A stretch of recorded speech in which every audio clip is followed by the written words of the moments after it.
Like that one thing that used to feel sacred, now just feels like another task? It's not that you dislike it now.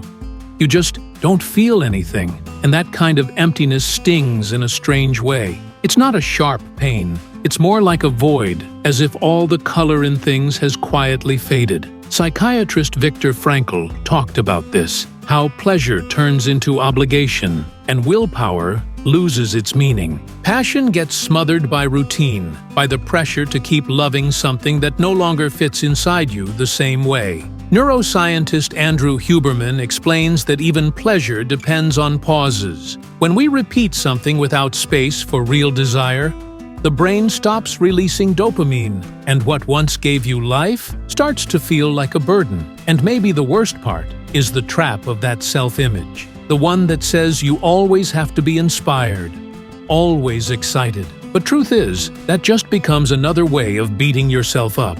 It's like going back home after a long time and not recognizing the scent anymore. But what if the problem isn't that the passion is gone? What if you just lost the inner space to feel it?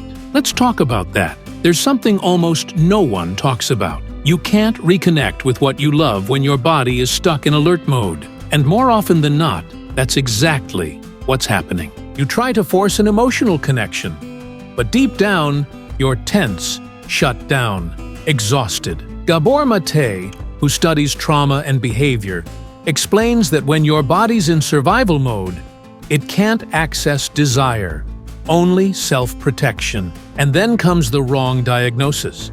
You start calling yourself lazy, unmotivated, undisciplined, as if you lost your talent. But what if it's none of that?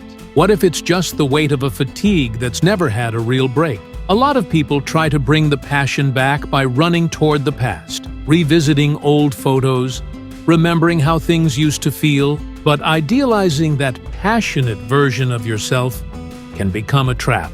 Because now, you're comparing yourself to someone who no longer exists and punishing yourself for not being able to get back there. Even rest becomes a source of guilt. Korean philosopher Byung-Chul Han talks about how we live in a culture where even leisure is supposed to be productive. If you're not producing, even stopping becomes pressure, and that suffocates the inner space that passion needs to breathe again. Maybe the way back looks completely different. Maybe it starts with just one quiet hour doing the thing you used to love, without expecting anything from it. Just being there, no pressure, no result. Like someone learning to listen in silence again, as Pema Chodron teaches, presence as a form of healing. Not to feel what you used to feel, but to make room for something new to emerge, even if it's small, even if it's slow. There's another point that hurts more than we realize when you start believing that your worth is tied to always being excited, always creating, always inspired. Like your identity depends on keeping that fire alive, non-stop. But that's unsustainable. And when the fire dims, as it always does, the first thing that shows up is doubt.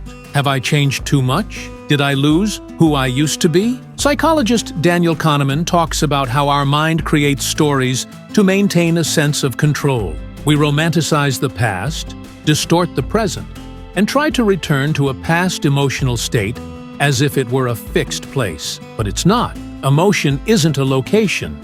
It's weather. It changes. And there's a metaphor that helps make sense of it. Trying to feel passion exactly the way it used to be is like trying to wear your favorite outfit from high school. Maybe it doesn't fit anymore, but that doesn't mean you lost your style. It just evolved. And then comes an insight that might sting, but also set you free.